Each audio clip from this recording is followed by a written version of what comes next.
Thank you, sir. Thank you so much for that introduction, and I want to thank all of you for coming to this seminar, and especially for those that have already visited in your departments, for welcoming me so much and giving me a briefing of the work that you are doing. In terms of the seminar, we'll have two parts. The first part will be showing a video clip of NASFAM. In 2009, NASFAM won the Yara Award for a Green Revolution in Africa. In the presentation, it was just showcasing what NASFAM is about. And after that, then we'll go into the PowerPoint presentations. During the presentations, you are free to make any comments and ask any questions as we are going along, instead of waiting until the end to do the question and answer. Thank you so much. The video clip will come now. If we can dim the lights.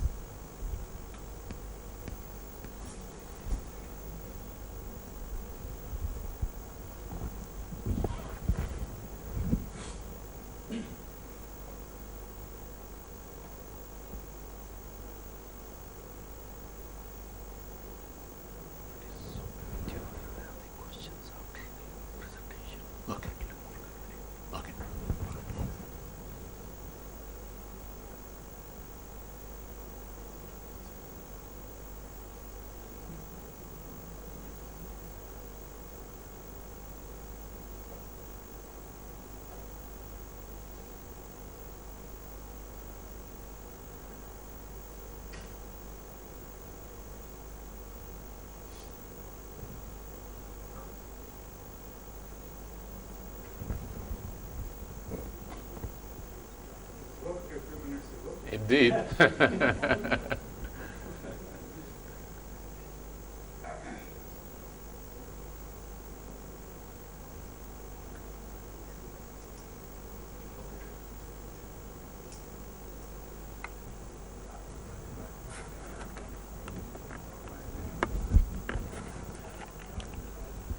volume? It's okay.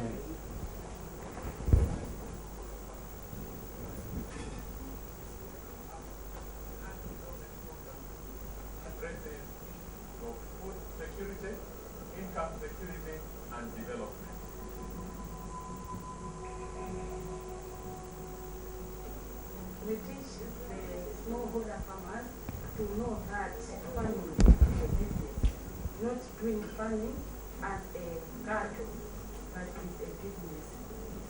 I would like to see a NASFAM member knowing any new technology of farming and doing it. That's not only to know, but doing it. Show the action that he or she is a smallholder farmer of NASFAM.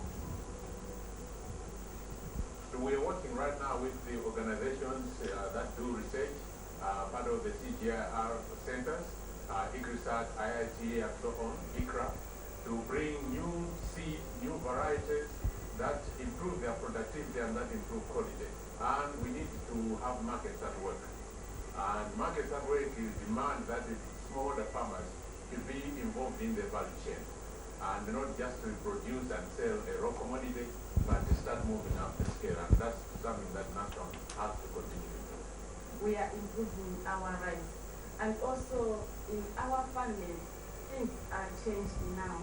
We tried all the best to send our children to the reasonable schools and to pay the school fees for them. Now we tried also to send them in the high secondary schools. We tried all the best to pay them the school fees, because now we know that farming is a business.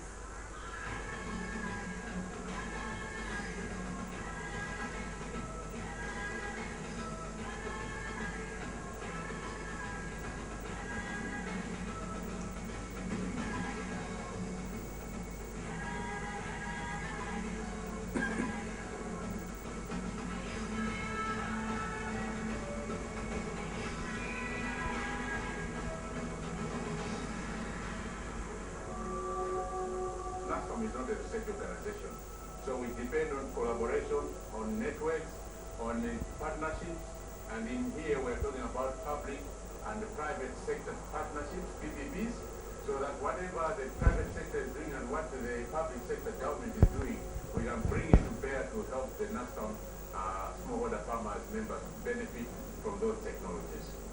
So we want government to come in and help together working with NGOs to make sure that farmers are working collectively, and that means not just providing the policy environment, but also even material and the other resources that can help smallholder farmers to have a hand up so that they are treating farming as a business, they are getting access to the markets, improving their lives and their livelihoods.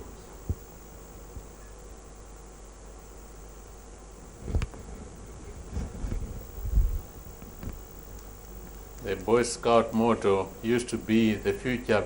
Oh, that's NASFAM. The future belongs to the organized, but the Boy Scouts motto is be prepared. So I think we've proved that this morning that we should always be prepared.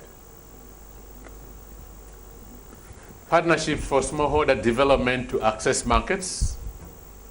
The presentation will be starting with an introduction to Malawi. For those who don't know Malawi, smallholder farming in Malawi, the elements of it, what are the challenges that smallholders are facing, the birth of NASFAM corporate structure, our vision and mission, our development methodologies, NASFAM functions, strategic services to members, partnership for development of market access, linkages to markets, domestic and international, the keys that have led to our success, the main challenges we are facing, and the conclusion. And I've just been corrected that it would be better to run through the presentation and then have the question and answer at the end. This is Malawi, the warm heart of Africa. Warm heart because of the warmth of its people and the warmth of its climate. I thought Malawi was warm, but last night I couldn't sleep because this is much, much warmer. But we've been dubbed the warm heart of Africa. For those who've been to Malawi, they will know why. In terms of smallholder farmers in Malawi, the average farm size is 1 hectare. Using the hand hoe as the main tool, people may have more than 1 hectare as a family, but when they cultivate more than 1 hectare, because they're just depending on the hand hoe, they get caught up at the peak periods, especially for weeding, for example.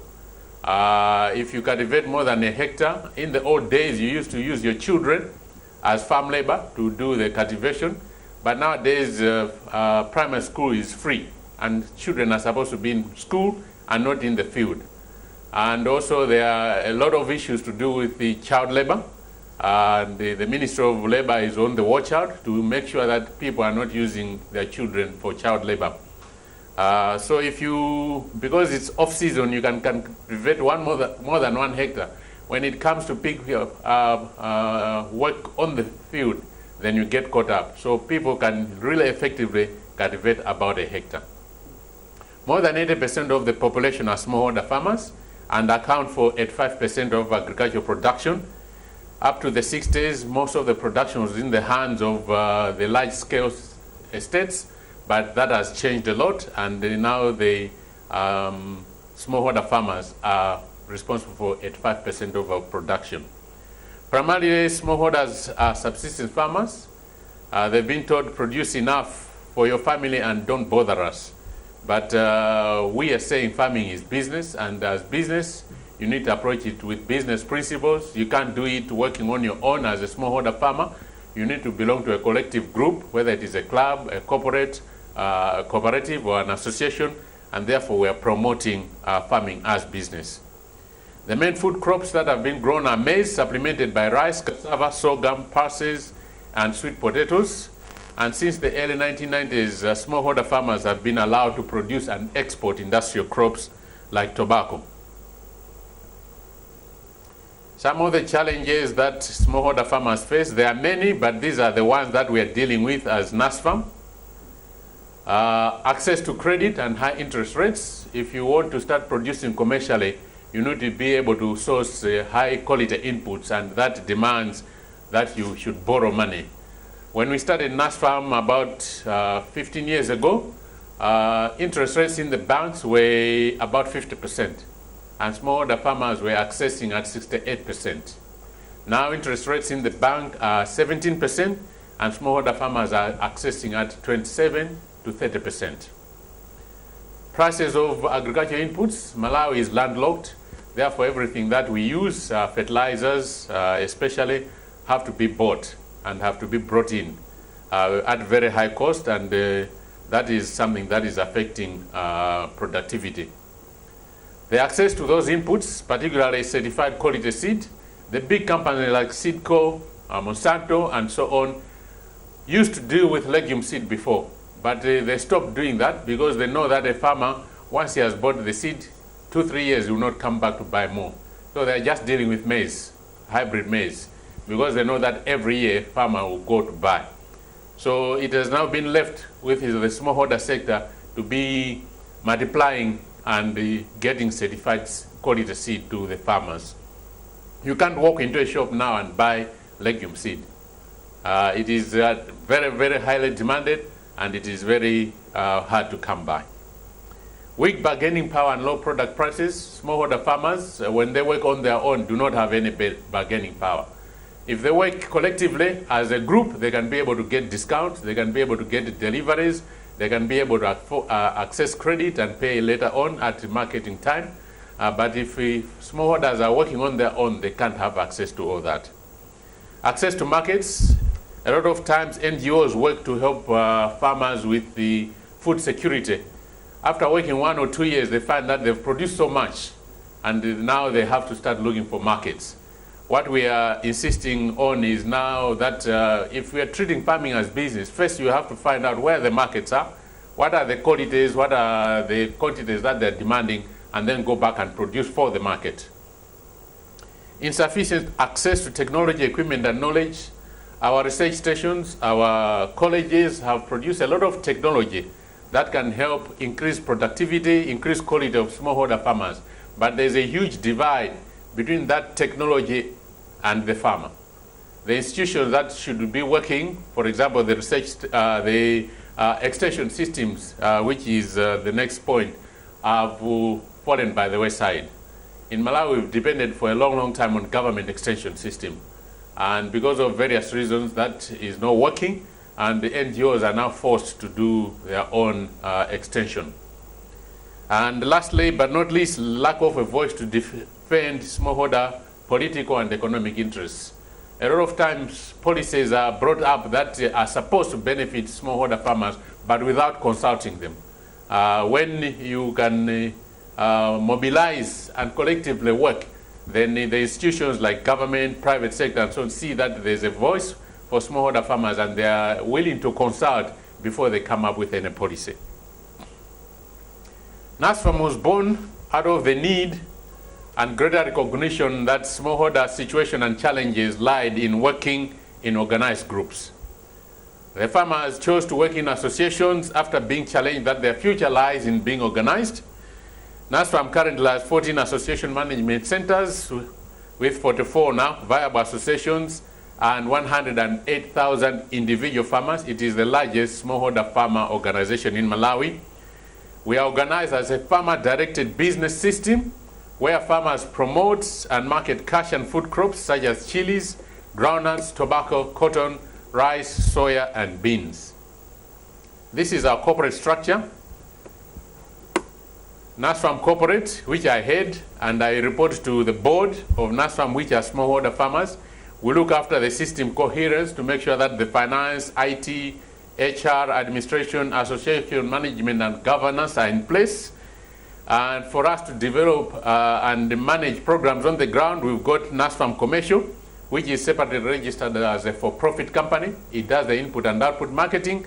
And we've got NASFAM Development, which is registered as an NGO. It does the development work. Our vision is to be the leading smallholder-owned business and development organization in Malawi, promoting farming as business, producing economic and social benefits for our members, their communities, and the country. And our mission is that we exist to improve the lives of smallholder farmers through a sustainable network that we have of smallholder-owned business organizations. We develop the commercial capacity of our members, deliver programs that enhance their productivity. Our developmental methodologies, starting with the first one there, we work with motivated farmers. Sometimes people challenge us and say, when are you going to reach 1 million smallholder farmers? And in our policy of development is that we work with motivated farmers. We've done a lot of studies in other districts. You find that nowadays more and more farmers are just sitting around waiting for government or an NGO to come with handouts. We don't work with people like that. We work with people who recognize they've got a problem, they can do something about it, but they need a little bit of help. And those are the ones we work with. We build the capacity of our members, first of all, to build coherent organizations in terms of institutional development, and then we help them to produce a crop so that they can coalesce around a major crop. After that, then they can do other programs. We promote farming as a business. We develop linkages with service providers because we can't provide all the services. Like it said in the video clip, we are not a research organization, so we depend on ICRISAT and others to do the research that is relevant to the smallholder farmers, and we carry that. We make sure that there's physical management and control. We've got an internal audit system that audits the associations, but we also as NASFAM, because we use donor support, are audited by an international organization so that our books seem to be clean, and we're using the donor support in the way that it is supposed to be used. And we have on-site technical assistants. Each association has got 5-6 people that are directly employed by NASFAM, and another 5-6 people that are employed by the association, working together, providing technical assistance on the ground. I've spoken about the NASFAM functions. The commercial function, we do marketing of crops to the domestic, regional, and international markets, and we also assist our members in affordable farming inputs, such as certified seed, crop protection chemicals, and fertilizers. In terms of development function, this is our software to support the hardware of commercial functions. We build the capacity of our members to farm as business through crop production, business, and adult literacy training. If you want to treat farming as business, a lot of our farmers have got maybe 40% adult literacy because they only stopped at primary schools. For them to be able to understand what they're doing and they treat farming as business, we give them adult literacy training. We also provide community support for food security, gender, equality, and HIV and AIDS mitigation, as well as advocating for staff on behalf of our smallholders for policy changes. Services we provide to our members: governance and leadership of democratic institutions, capacity building in various areas, farm supply shops for the inputs, crop production and marketing for them to produce for the markets, conservation agriculture to take care of climate change, food security to make sure that as long as we're producing a cash crop, they're also producing food crops. Up to the year 2000, we were only helping them with cash crops, but we had a drought in the year 2000, and in 2001, there was no maize available. We worked with the grain reserves to buy maize and send it to the farmers, but we realized that we needed also to help them to produce a food crop. We do a lot of policy and advocacy, either working alone or in tandem with other like-minded organizations. HIV, AIDS, and gender integration are part of it. At first, we said the Ministry of Health and the other NGOs were 100, but we saw that the support was not getting to the most remote parts of the country. So we started an HIV and the AIDS gender integration. At the time we were starting, HIV AIDS preference in Malawi was more than 20%. Right now, the preference rate has gone down. It is at 12%. Information and communications, very vital to be able to communicate what you are doing, both with your members and also with other stakeholders. Adult literacy and numeracy, I've mentioned that. Rural infrastructure development, sometimes you find that access to markets, either input or output markets, is difficult because there's no road, no bridges, and so on. So we do work with other organizations to develop that infrastructure so that we can access our members and we can access the markets. We link to service providers because as NASFAM we can't provide all the services that we want. And we do a lot of monitoring and evaluation, either as a single project monitoring and evaluation, but also every year we monitor all the programs of NASFAM. Partnership for development of market access. As smallholder farm organization, we do not possess all the technical competencies and strategies for overcoming smallholder challenges. Therefore, we work to establish and nurture partnerships that enhance the effectiveness of our organization. These partnerships and collaborations play a very critical role in enhancing synergies and improve program efficiency and effectiveness. We look at any activity that is conducted by another organization which furthers our vision or goals as generally beneficial to NASFAM membership, and thus we welcome and support that. All the better, we also influence the manner in which that is carried out, and we maintain an open dialogue with most organizations involved in smallholder farmer and rural development, both public and private sector. In terms of our partnership with ICRISAT, over the years, we've been spearheading crop diversification agenda to reduce reliance on maize and tobacco. One of the major challenges to this agenda has been the access to quality certified seed, as well as development of varieties that are suitable in the present changing climate conditions. And our partnership started in 2000 to 2005 under our Strategic Development 1, where we saw that we needed to help farmers to access high quality seed. And we provide our member associations with a deeper level of technical assistance, and we act as a conduit for results from research on new technologies, new crop varieties, and so on. And ICRISAT, as a seed breeder, multiplies seeds so that many farmers can have access to good quality seed. Development of short and medium-term crop varieties. In response to short season rainfall, ICRISAT has assisted NASFAM in partnership to develop short to medium duration groundnut and pigeon pea varieties. Historically, pigeon peas have been a southern region crop in Malawi. By developing new varieties, NASFAM has been able to introduce the crop with shorter season to the central region, where most of the population live. By growing these varieties, such as ISEPA 00557, farmers were able to still have a good harvest even when rainfall seasons were short. And in order to make this seed more widely available to farmers, NASFAM is running various seed multiplication programs that are designed on the basis of a revolving fund. Some of the projects that are active now, we've got Agra Soil Health Project. The aim of the project is to increase benefits of smallholder farmers from improved soil fertility through integration of pigeon peas, groundnuts, and conservation agriculture and maize production systems in Malawi, but also improve the nutrition of the farmers through the consumption of pigeon peas.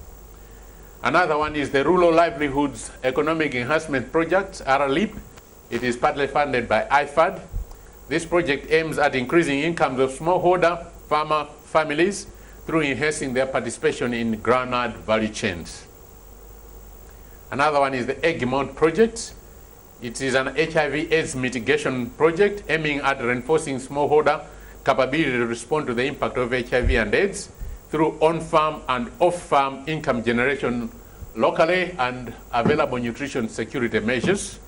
And the Irish Aid Conservation Agriculture Project, whose overall objective is to promote selected principles of and practices of conservation agriculture among smallholder farmers in order to achieve sustainable agricultural production, thereby achieving sustainable food and cash crop production while reversing environmental degradation.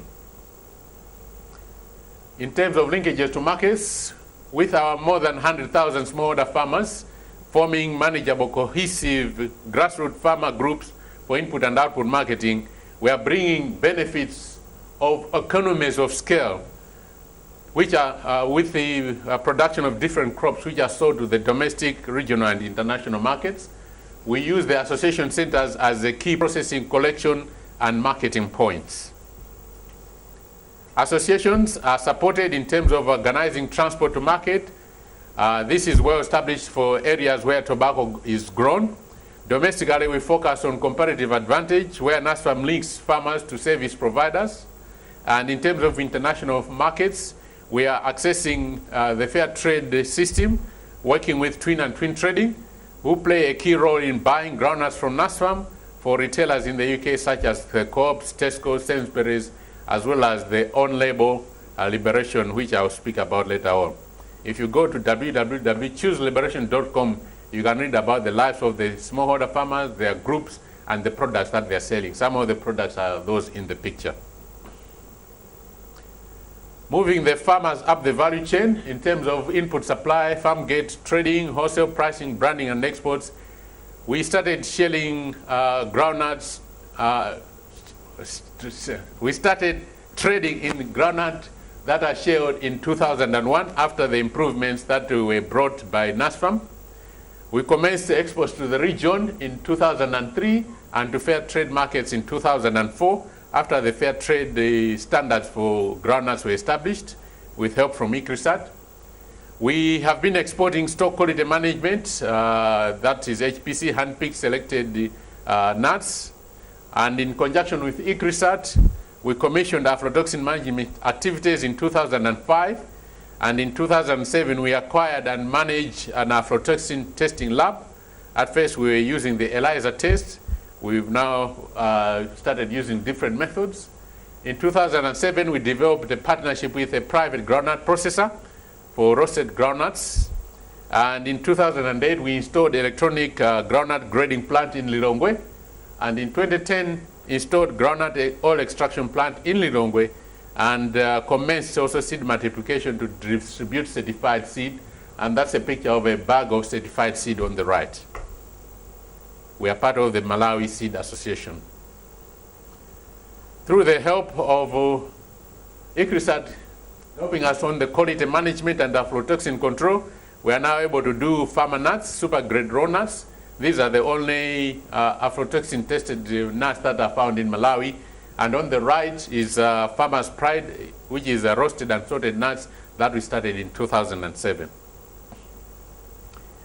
In terms of distribution and the campaign to markets and exports, we have our own fleet of distribution vans.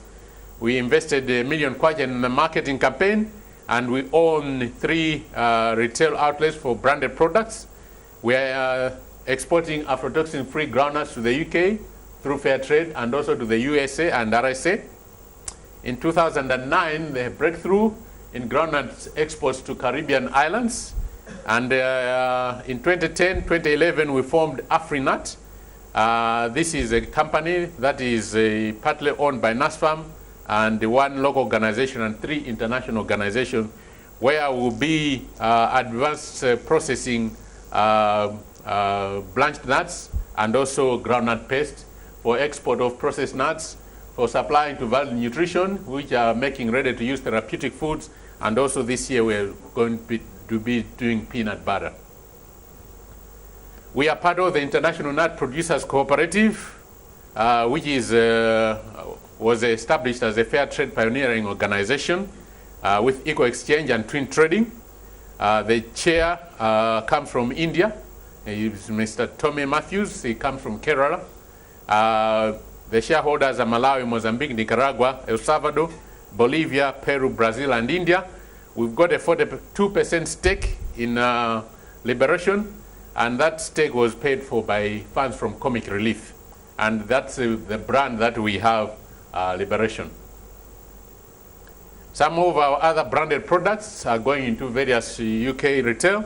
Harry is a comedian from the UK. He came to Malawi, learned what we were doing, liked it so much, wanted to help the farmers and said, I'm going to start a brand of products and all the profits are going to come back to help the smallholder farmers.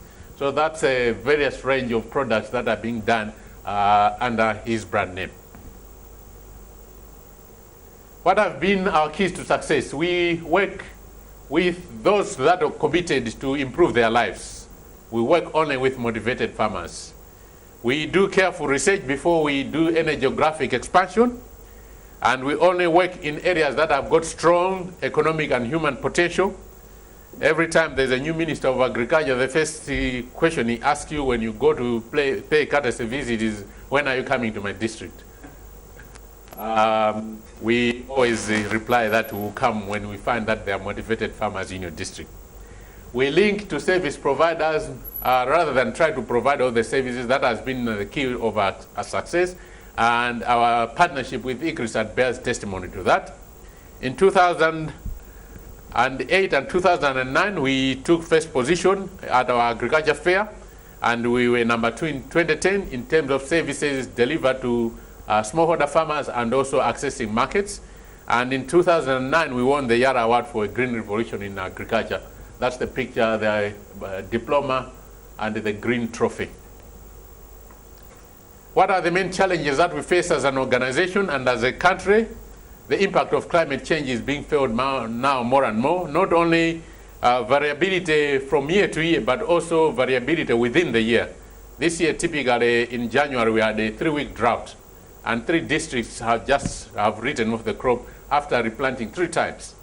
That's a challenge that is very clear and present.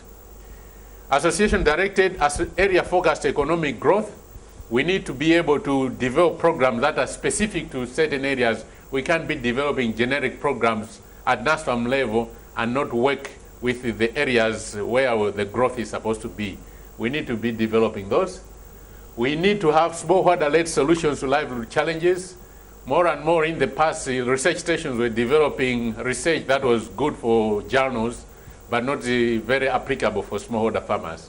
I'm glad to say that nowadays, more and more, they are going to the smallholder farmer, finding the challenges, finding ways of addressing those, and they are being specific of how those are going to be addressed. Market and business development linkages, we do farming as business because we are doing development that makes good business sense. And therefore, business and market development linkages are very, very critical. As a country and as an organization, we've been over-dependent on tobacco and maize. Last year, as a country, we produced 240 million kilograms of tobacco, but we earned the least amount of dollars, $292 million, when every year we earn between $400 and $500 million. And that is a challenge we have to face.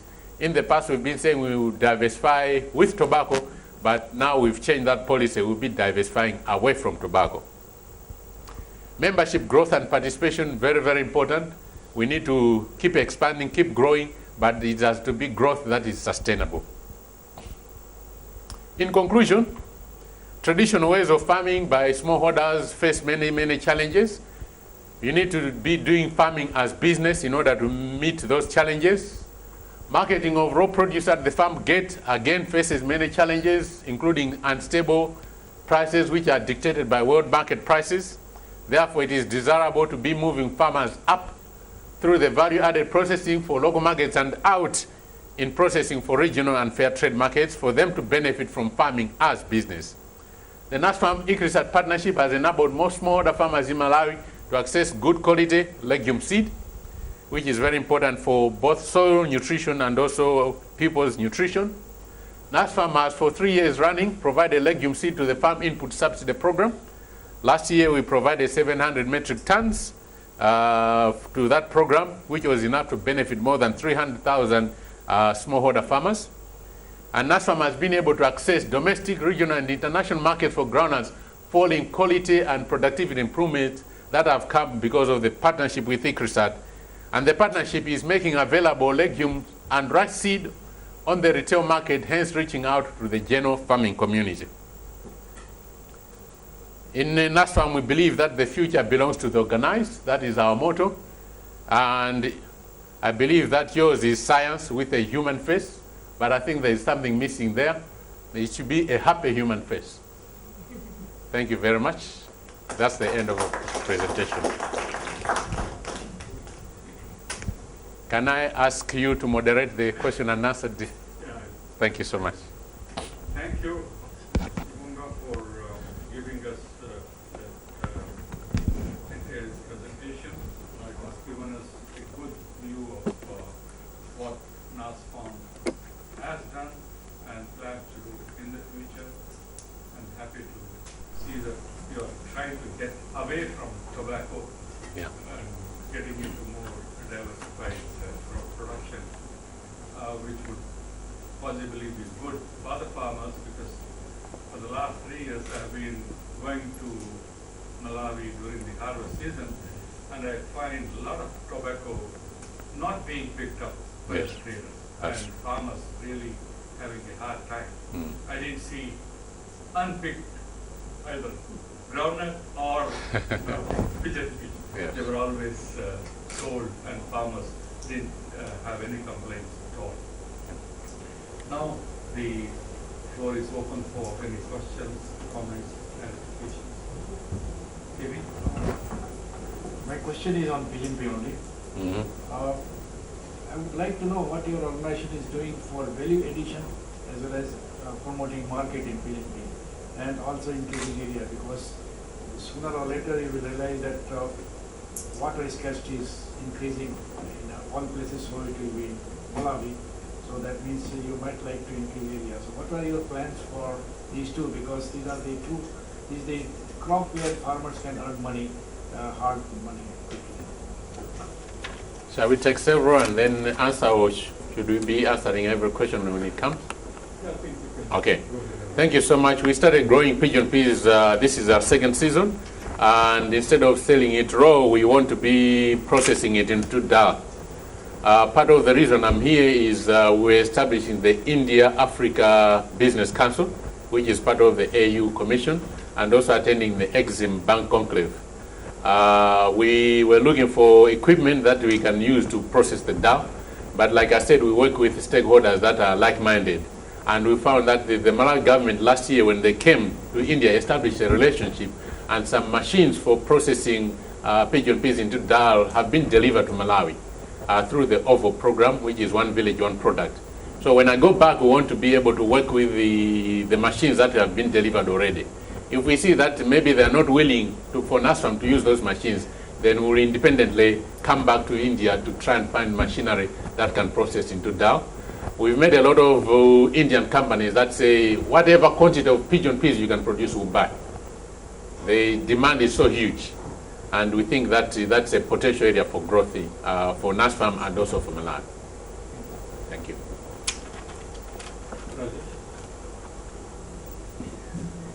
NASFAM is a very good example of organizing smallholder farmers under one umbrella.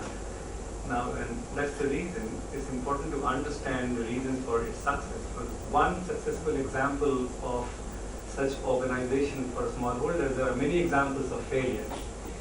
And in that context, it's important to understand its structure, governance, and management. While you elaborated the structure by saying that there is a corporate organization, there is a for-profit entity, as well as there is a non-profit entity, and there are 14 associations. But what is not clear is who owns NASFAM. Is it that 100,000 farmers have an ownership right over NASFAM? And how are they linked to the for-profit entity? Who has the voting right? Who controls it? Who appoints the professional management into NASFAM? Like who appoints the chief executive? Who appoints the board? So not all the answers to all this question, but basically trying to understand who owns and controls NASFAM. That's one question. And the other is with respect to the prices that you pay to the farmers for the groundnut. And how do you pass on the benefits of the value addition to the farmers? For example, at the farm gate, you pay a particular price, and you declare a patronage bonus, as is the case in many cooperatives at the end of the year, based on the actual realization, or you pay a price at the beginning and the profits go to the corporation. And one last one, if I may ask, is that you talked several times about you work only with motivated farmers. Now the question is, and you also say that you work with smallholder farmers. Now if you're working with smallholder farmers, most of the time they face lots of challenges in terms of land holding, many input facilities, etc. And they are financially constrained.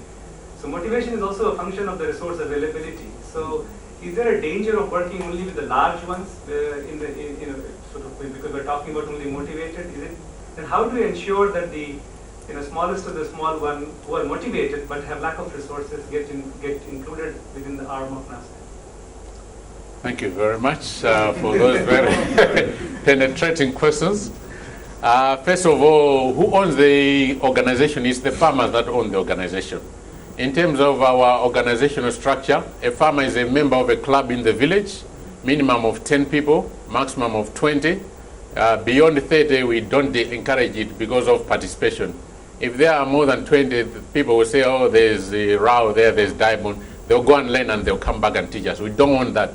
We want every program that we have, the farmers to be going there and actively participating, whether it is a training, whether it is a demonstration, and so on.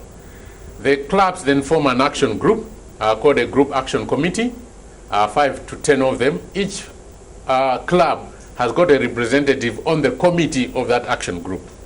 Several action groups then in the area form the association, and each action group is represented on the association committee. Then the associations are affiliated to NASFAM as an organization. And every year we have an annual general meeting where each association sends 3 representatives to the annual general assembly. That's where we look at our constitution, our programs, our work plans, our budgets, the audited accounts, and so on. And more importantly, there's elections for the board. I report to a board of 8 farmers that have risen from a club all the way. And they have a 2-year stay on the board, which can be renewed once. So if they are doing good job, they can stay for 4 years. The lady in the picture was our board chair until last year, when she had done her 4 years, and therefore they elected another board chair. And I report to her.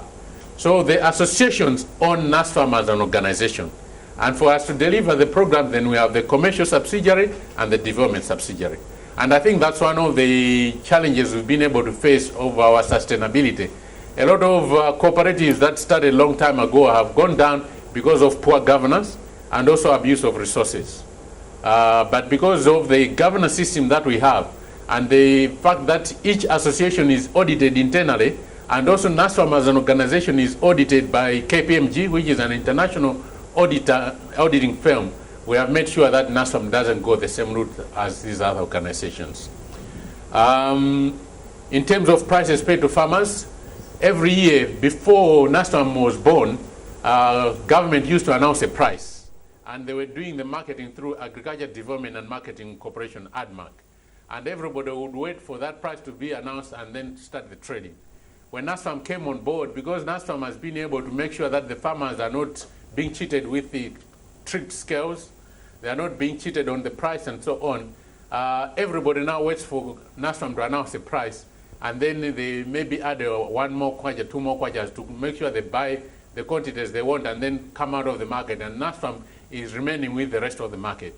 So government over the past 5 years now has been consulting NASFAM as one of the organizations before they come up with a price for that year of any produce, whether NASFAM is growing it or not, because they know we've got our ears on the ground, we know what is happening, and we've got our ears to the market, we know what is happening, we can give them the right advice. In 2009, we were having elections, and the government decided to get popular by announcing very, very high prices without consulting. And it was a disaster year. Basically, farmers could not sell because the prices that the government had announced were just too high. And it actually forced government to say that anybody who sells below these prices is going to be arrested. One organization that was selling cotton, or buying cotton, actually had to leave the country because they said we can't buy at those prices and we don't want to be arrested, so they went out of the country. The government learned from that. Now every year they are consulting to make sure the prices that they announce are reasonable. And in terms of paying back to the farmer, because NASFAM is doing value adding, it is able to give a better price than the market dictates to the farmer. And therefore we pay back some of that money to the farmer. Some of the money is reinvested. For example, the equipment I spoke about, the aflatoxin equipment, the processing equipment, we've bought it through the profits that we've made from the sales that we've been making. And then working with motivated farmers, it's a choice that we have to take. You can't cover each and every person. We believe that there are safety nets. Most of the NGOs are doing safety nets to try and help smallholder farmers that are not able to access the market. We believe that if we work with motivated farmers, they don't have to be very big. Like I said, most of our farmers are farming on less than a hectare of land. And roughly 60% of that land is used for cash crops, 40% for food crops. And as long as they know that we've got a problem, we can do something about it. But we need help in order to do that work. We help them, and we make sure that they are belonging to a club that we can work with, because we can't work with individual farmers. Thank you. Yeah, Dyborn, very good, and I think it's great that you've come here, because I think everybody here in ICRSAC needs to hear this story. Many of us have been to Malawi and seen it, so I hope everybody's hearing it firsthand. It's really helped them. I also have 3 questions for you. And kind of to follow up on Rajesh's last one on motivation, I'd be interested in how do you identify a motivated farmer? I think we all agree that working with someone that's motivated is the best way to get things taken up and done. But what criteria do you use as NASFAM to identify that kind of a farmer? My second one is, clearly NASFAM is somewhat unique in Africa. I mean, it's been extremely successful over a long period of time, and it's evolved very well. How do you replicate that? Or can you replicate that in other countries in Africa? And could you replicate it outside of Africa, do you think? And what do you think it would take to do that? And the final one is, what do you still need from ICRISAT? You've been extremely successful. And clearly the partnership has been, I think, important in getting that going. But the question for us then is, what do you still need from us? What do you want that we can do best to help you as a service provider? Thank you very much. The identification of motivated farmers, at first it was NASFAM head office doing the identification through our development wing. We went out and we met farmers. We did surveys to find out the area. What have they been growing? Have they been successful? What are the challenges they've been facing?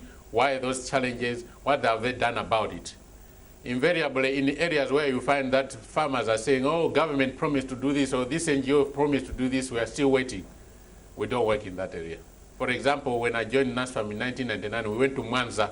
It is a fruit growing area, and we wanted to see if we can go into fruit. They've been growing citrus fruits there that are getting smaller and smaller, more seeds in each. And there was a government project to try and get them to grow hybrid varieties with less fruit, less seeds inside, bigger fruit that they can then process into juices. But the farmers were not willing for 3 years to cut the old 50, 60-year-old trees to put in the new ones because they still wanted to depend on that. And we said, you are not ready to work yet. That's a typical example. Okay, now, because we've given that capacity to the associations and the clubs, we want to see growth that is organic from within the club. So in a village, typically, there might be 2,000 people. Only 1,000 members of that village belong to NASFAM. We want them to benefit by seeing the ripple effects of what the NASFAM members are gaining and be motivated to join NASFAM. And therefore, we are empowering the clubs and the associations to be able to attract new membership by campaigning on their own behalf to have new members come in. So it's now not being done from head office. Head office just gives the support for the campaigns that are being run for them to identify more motivated farmers. Yes, indeed, the model is unique and it's a success story. What we're doing is more and more sharing the information and sharing the knowledge and skills with other organizations.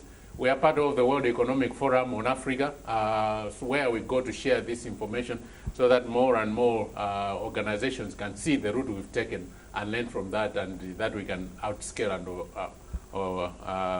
make sure that there are more organizations like NASFAM. I think the idea that we've been doing development and business at the same time has led to the success. Because either a lot of people are just doing the development or a lot of people are just doing the commercial work without a mix of the two. So that mix has been a characteristic of our success. And lastly, I will be able to answer this question more by tomorrow. But one of the things that I've seen already is your watershed management program. It is very, very good. I've been challenging Moses because I learned about Asia and watershed management a long time ago, and I say, why aren't we doing that in Malawi? Because if anything, Malawi is losing, I don't know how many million tons of soil a year into Lake Malawi, Shirin River, and Indian Ocean without being paid for it. We've lost a lot of trees over the years, people making charcoal and using the hardwood for firewood and so on, because our electricity only reaches 7% of the population. And nowadays, blackouts are common. In the rainfall season, they say because of the situation of the river, the hydropower is not pumping enough. In the dry season, when the low water levels are low, they say because the water levels are low, therefore we're not pumping enough. Typically, you can have a day with 5 hours no electricity. And generator sets have been the norm now for the last 2 years. Now we've got challenges of forex, and therefore even the petrol and the diesel to be brought in is facing a challenge People are now going for inverters, but the inverters can only give you 3-4 hours of power. So those are major challenges that our dependence on rain-fed agriculture is being affected. And we think that by going into irrigation, by going into water and soil conservation and so on, as NASFAM and as Malawi, we can benefit a lot. So that's one program already that I've seen that we can benefit a lot from. After I've visited the other departments and so on, after tomorrow, I will tell you what more we can do with ICRISAT. Thank you. Okay, two more, Chanda and then Chanda. Yeah, that's good. Thank you for that. It's a very, what NASFAM has done is pretty inspiring. This is, I think my question might link a little bit to the second question about how do you replicate, because it's about the procedure or process. You know, when you first started, because at the village level, you're starting to work with a group of farmers, not, you know. So was there already a kind of a traditional system where the farmers used to work together that you could build upon? Was that helpful, or was it, I mean, that was not there and you started from scratch? But if that is, how did you actually motivate the farmers to really come together? That is one. The other is, it's more of a question, you know, now the farmers are growing these crops and it's getting marketed, they're getting good money back. But a lot of empirical studies have shown that when people start, you know, the income is more, it doesn't automatically mean that the nutritional value is also goes up in the family. In fact, many studies have shown that when you're actually growing only subsistence crops, then there's more nutritional value and the balance is not. So has that, have you looked at that angle, because, or is it already there or not? Thank you. Thank you for those questions. The process of replication, and there were there traditional systems before. There were traditional systems, they were called clubs. They had been made by government for smallholder farmers to access credit. So those were already existing, but most of them were being disbanded. So NASFAM started as a project with the support from USAID. They gave money to an organization called ACDI VOCA to come and set up a system where smallholder farmers, instead of just growing tobacco and selling it to ADMAC or just working as tenants on an estate, they could mobilize, grow the tobacco, and take it to the market, to the auction holdings. Okay? In the first year, the project was called Smallholder Belly Improvement Project. That changed within 1 year from 94 to 95 because USAID said our money shouldn't be used on tobacco. And therefore, the process of diversification into other crops started. And ACDI VOCA were working with the clubs that were existing that time. But they saw that the extension system of government was not getting the work done. And they had only 3 years to prove themselves because the project was for 3 years. Already 1 year had been lost because of working in tobacco. And now USAID said, don't work in tobacco. And it meant that they had only 2 years to get the work done. That's when they started employing staff members to be members of what then became Smallholder Agribusiness Development Project, SADP.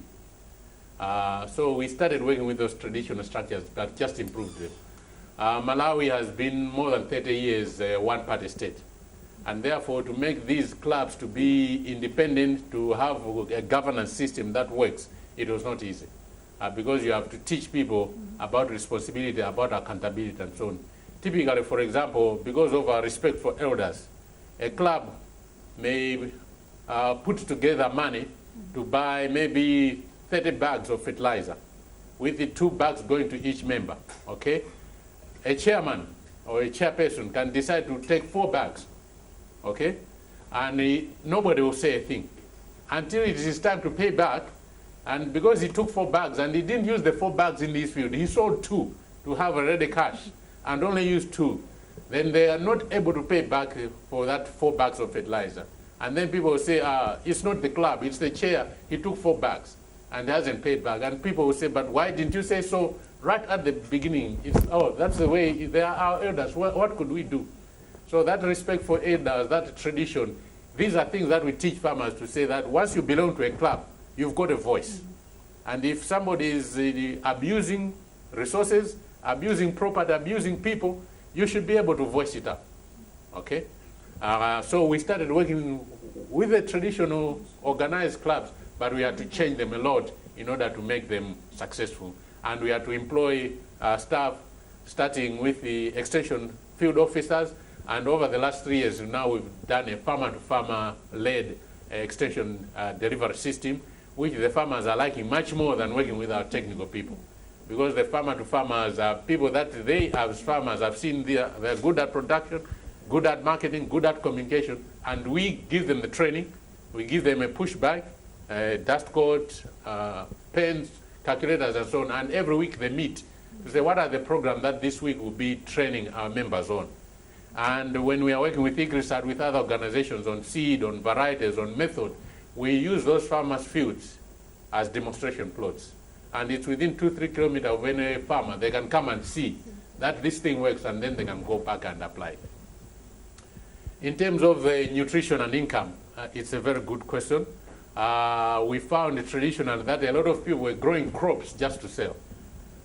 Typically soybeans, up to maybe 2 years ago. Farmers were just growing soybeans so that they could go and sell, and most of the time they were being bought by people that were processing livestock feed, but they were not using them at home. So under our community development programs, we are now not only helping in the productivity and the nutrition of the soil, we also want the nutrition of the family. So we've developed programs on how to process and utilize most of these legumes at a farm